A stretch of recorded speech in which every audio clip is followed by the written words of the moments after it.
ಇದೇ ನ್ಯೂಸ್ನಲ್ಲಿ ನಾವು ಸುಮಾರು ಬಾರಿ ಹೇಳಿದ್ವಿ, ಆಟೋ ಚಾಲಕರ ಆಟಾಟೋಪ ಹೆಚ್ಚಾಗ್ತಾ ಇದೆ. ಆರ್ಟಿಒ ಅಧಿಕಾರಿಗಳೇ ಎಲ್ಲಿದ್ದೀರಾ ಅಂತ ಪ್ರಶ್ನೆ ಮಾಡಿದ್ವಿ.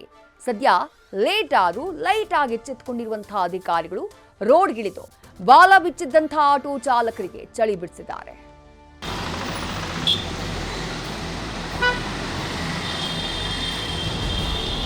ಅಣ್ಣ, ರಾಜಾಜಿನಗರ್ ಬರ್ತೀರಾ? 450 ರೂಪಾಯಿ ಆಗುತ್ತೆ. ಏನು, ಜಸ್ಟ್ 6 ಕಿಲೋಮೀಟರ್ಗ? ಬೇಡ, ಹೋಗ್ರಿ. ಇದು ಪ್ರತಿದಿನದ ಗೋಳು. ಇತ್ತೀಚೆಗೆ ಆಟೋ ಹತ್ತಬೇಕು ಅಂದ್ರೆ ಜೇಬಲ್ ದುಡ್ಡು ನೋಡ್ಬೇಕು. ಮೀಟರ್ ಲೆಕ್ಕದಲ್ಲಿ ಆಟೋ ಓಡಿಸೋರು ಇಲ್ಲವೇ ಇಲ್ಲ. ಅಗ್ರಿಗೇಟರ್ ಆಪ್ಗಳಲ್ಲಂತೂ ಕೇಳೋದೇ ಬೇಡ. ಆದ್ರೆ ಇನ್ಮುಂದೆ ಆ ಸಮಸ್ಯೆ ಇರಲ್ಲ.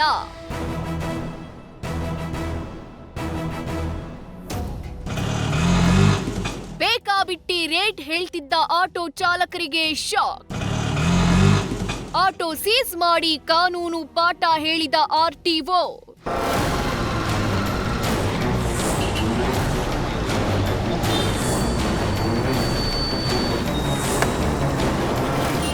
ಬೆಳ್ಳಂಬೆಳಗ್ಗೆ ರೋಡ್ಗಿಳಿದಿದ್ದ ಆರ್ಟಿಒ ಅಧಿಕಾರಿಗಳು ಭರ್ಜರಿ ಕಾರ್ಯಾಚರಣೆ ನಡೆಸಿದ್ದಾರೆ. ಆಟೋ ದರದ ಬಗ್ಗೆ ಸಿಕ್ಕಾಪಟ್ಟೆ ದೂರುಗಳು ಬರ್ತಾನೇ ಇದ್ವು.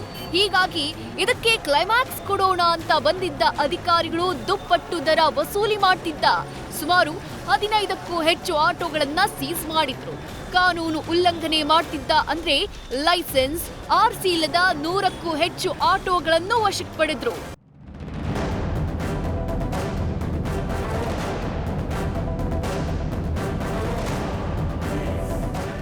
ಸತ್ಯ ಏನಂದ್ರೆ, ಪ್ರತಿ ಕಿಲೋಮೀಟರ್ಗೂ ಇಷ್ಟೇ ಚಾರ್ಜ್ ಮಾಡಬೇಕು ಅಂತ ಸರ್ಕಾರ ಒಂದ್ ರೇಟ್ ಫಿಕ್ಸ್ ಮಾಡಿದೆ. ಆದ್ರೆ ಅದನ್ ಬಿಟ್ಟು ಬಾಯಿಗೆ ಬಂದಂಗ್ ರೇಟ್ ಹೇಳಿದ್ರೆ ನಡೆಯುತ್ತಾ? ಅಂತವರ ವಿರುದ್ಧ ಶಿಸ್ತಿನ ಕ್ರಮ ತಗೊಳ್ಳಿ ಅಂತ ಸಾರಿಗೆ ಸಚಿವರು ಖಡಕ್ ಆಗಿ ಹೇಳಿದ್ರು. ಸದ್ಯಕ್ಕೆ ಅಧಿಕಾರಿಗಳು ತಲೆಗೆ ತಗೊಂಡಂತೆ ಕಾಣಿಸ್ತಿದೆ. ಒಂದು ಹೆಚ್ಚುವರಿ ದುಪ್ಪಟ್ಟು ದರನ ವಸೂಲಿ ಮಾಡ್ತಾ ಇದ್ದಾರೆ ಅನ್ನೋದ್ರ ಬಗ್ಗೆ ಹಲವಾರು ದೂರುಗಳು ಬಂದಿತ್ತು. ಆ ದುಪ್ಪಟ್ಟು ದರ ವಸೂಲಿ ಮಾಡ್ತಾ ಇರುವಂತಹ ಆಟೋಗಳನ್ನ ವಿರುದ್ಧ ನಾವು ಕೇಸ್ಗಳನ್ನ ಇಲ್ಲಿಯವರೆಗೆ ಸುಮಾರು 250ಕ್ಕೂ ಹೆಚ್ಚು ಪ್ರಕರಣಗಳನ್ನ ದಾಖಲೆ ಮಾಡಿದ್ದೀವಿ. ಇದು ಇನ್ನೂ ಮುಂದುವರಿಯುತ್ತೆ.